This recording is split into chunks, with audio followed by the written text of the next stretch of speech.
বাংলাদেশের গণতন্ত্রের হত্যার সহযোগী ভারতের আগ্রাসন থেকে মুক্ত না হওয়া পর্যন্ত ভারতীয় পণ্য বর্জনের আহ্বান জানিয়েছেন বিএনপি চেয়ারপারসনের উপদেষ্টা জয়নুল আবদিন ফারুক।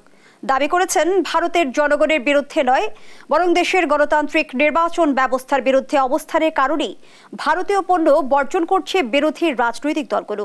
বিস্তারিত সাইফুল রিপনের প্রতিবেদনে।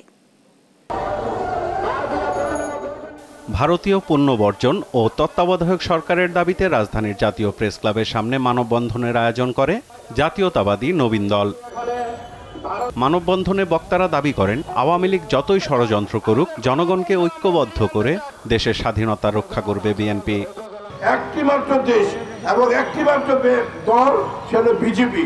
সেই বিজেপির নেতৃত্বে আজকে বাংলাদেশের যে একটি নজিরবিহীন নির্বাচন, 7ই জানুয়ারি ডামি নির্বাচন, আমি আর মাহমুদের নির্বাচন, এই নির্বাচন বাংলাদেশের লোক সবাই বয়কট করেছে। স্বাধীনতা অর্জন করেছি আমরা ভারতের হুকুম হওয়ার জন্য নয়, আমরা দিল্লিকে ছেড়েছি, দিল্লির স্বদেশ দিল্লির কাছে আমরা মাথা নত করার জন্য নয়, আমরা ঐক্যবদ্ধ হয়েছে।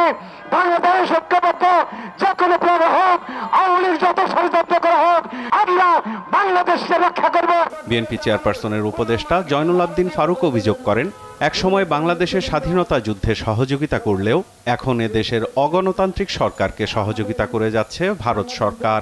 আপনাদেরকে আমরা মানি না, আপনাদের পণ্য, আপনাদের আগ্রাসনের বিরোধিতা আমরা করতেই থাকবো যতদিন না পর্যন্ত বাংলাদেশ এই ভারতীয় আগ্রাসন থেকে মুক্ত না হবে।